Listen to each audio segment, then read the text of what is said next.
The What to Next podcast helps you build a TBR of each your favorite books. In each episode, Lori and Maine interviews authors and book influencers to recommend books they loved for you to pick up today. If you're an avid reader, always looking for your next great read, then the show. Hi, Bridget. Welcome to What to Next podcast. Hey, thanks for having me back. So happy to have you back. So tell us what you've been up to. Well, I've been writing. I've been working on my book that's coming out at the end of May called That Summer Feeling. I love this. And you're also a gymnast teacher? Is that correct? I am. Yes, I am the head coach of a competitive gymnastics program for children. Oh my gosh. So how did you get started? And would we have a gymnastics book at some point? Great question. I got started when I was a kid. I was just always flipping around the house. And especially when the 1996 Olympics aired, I was obsessed with the Magnificent Seven. I wanted to be them. And that was when I got kind of serious about gymnastics. And I competed up through when I was 14 is when I stopped. And then I was looking for a job after college, and I saw that one of my old gyms was hiring, and that was 13 years ago now. And so I'm still doing it. And I love it. It's great. It's totally different than writing. And it's a great way for me to get out of my head and just hang out with kids and not have to be bogged down by whatever I'm stressed about with writing stuff. And then as for a project about gymnastics, I have been trying and I am trying. And so we'll see. Maybe. It is all good. The Olympics are next year, but maybe for 2028, Right. Right. Exactly. You just never know. So, but this is very exciting. So I love this. I love the fact you have this like creative outlet. Like you have writing as a creative outlet and then have this day job that's a little bit more different, like it requires a whole different ball game in your brain, and it probably gives space for the writing problems to get solved. Yeah, because I can't really, while they are so different at the same time, there's something that I really learned from gymnastics, which is how important patience is, and then how important resilience is, because gymnastics is a sport of repetition and it's a sport of failure. It's a sport of falling. Like you fall so much before you ever figure something out. And I find that I use that so much in writing too. And in, publishing, it's just like such a good reminder of like, keep getting back up. You are learning from this experience, and then that is informing you going forward. So it's super invaluable. And again, repetition. You just have to sit down and write the words. It's not sexy. It's like, it's just sit down and just like write what you need to write. And like every day, and it adds up. Like, it's not like you just like one day, I wrote a book in one day. Like it doesn't work that way. I wish, but no, exactly. That's what it is. It's this little cumulative action. And then suddenly there's a book. And gymnastics, it's like when you're trying to learn a new skill, it's all this practice and you're missing it. And then suddenly one day you can do it.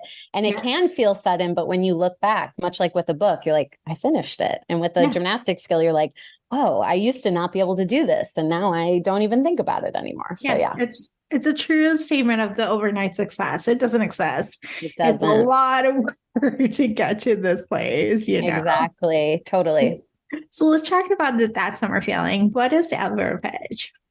So That Summer Feeling is the story of Garland, and she's a 30-something recent divorcee who's kind of life has been upended by this divorce. And so she decides to go to a sleepaway camp for adults only with her sister, where she runs into a man that she thinks she's meant to be with, only to fall head over heels for his sister instead. So it's a sapphic romance. It's a queer romance. It's very light. It deals with heavy things. Obviously, we have divorce in there, and there are just everybody's sort of working through things. But the summer camp setting provides such a backdrop of joy and reconnection with like your inner child and the things you loved from childhood.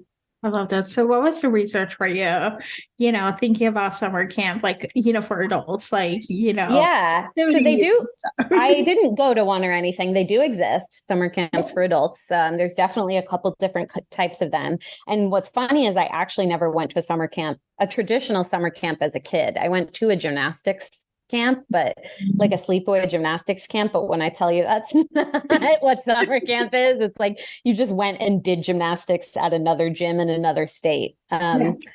But with this, the research was really just looking into those adult camps and what they offered, how their week was structured, and then looking at children's sleepaway camps and doing the same thing.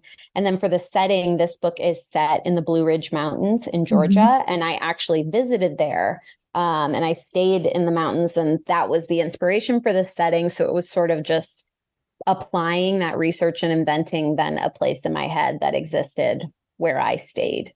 Would you attend that summer camp that you created? That's like, oh, absolutely, I would. I think the whole thing I was doing, especially because I'd never been to a summer camp, was making a summer camp I would enjoy. That was sort of very youth oriented for adults. Like it was like, okay, let's all go pretend we're 10 again, instead of like, this is cool because we drink. I mean, they do, like they drink and like they participate in adult activities, but like the spirit of it is very much youthful. And I think I'm in my 30s and I relate to the characters and that I crave that and would love that. So yes, I would attend. I love this. Yeah, I had a couple of friends back in my New York days who built a grown-up summer camp for. Really?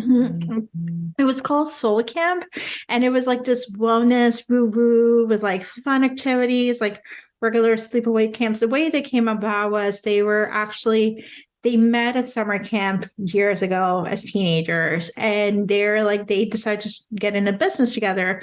And the summer camp people, they were closer to summer camp people, so they were like, "Hey, we have this like setting during the year that is not used, but would you be interested in doing a summer camp, with your contacts?" Yeah. And so they built this like whole summer camp, business around it. And it was like this like weekend, like a week long, activities where they have like, the flag, like, like the field day things, along with like, meditation and yoga, Exactly. That's like, amazing. That's so cool that you know somebody that actually did that. Yeah. So I was like, I was intrigued, but I was like, I'm too poor for this. That's like, something, yeah, it's expensive. Right. And like there is a part in that summer feeling where I wrote about like the main character Garland is like, how does everybody is just can afford to like take a week out of their life? Yeah. My editor was like, flagged it and was like, well, people have like PTO and stuff. And I was like, oh yeah, because my job, it's like a part-time job, so it's like, if I did that, I wouldn't, but yeah, I was like, it's just like, you have to take PTO. You have to think about PTO. And then there's also like the bracket of like, who has a disposable income to do it, right. To be like, hey, I really know. That's so funny we're discussing this because it was like a thought of mine. So there is like backstory to it of how she can even go because that is exactly where my mind went. Like, this would be expensive. Yeah, it's a fun trip. Yeah, but it's costly. But it is expensive. So awesome. So let's chat some book recommendations. What kind of books do you want to recommend our listeners to pick up? I mean, I'm a romance writer. So first and foremost, I am a romance reader. And so some books that I've loved that I read recently, I just read Sorry Bro by Talene Voskouni. And that is about an Armenian American woman who is engaged to a man. Well, he proposes and she sort of panics and says, like, let's think about it. So I shouldn't say engaged because they're not technically, but long time relationship. And so they take this break. And when she's on this break, she really wants to reconnect to her Armenian culture and like reinvest because that's something really important to her family. And through that, she falls for a woman, which is sort of like a similar twist as in That Summer Feeling. And it's just so it's so interesting. There's so much about Armenian culture and just little nuances I love to learn through books. So I really appreciated that.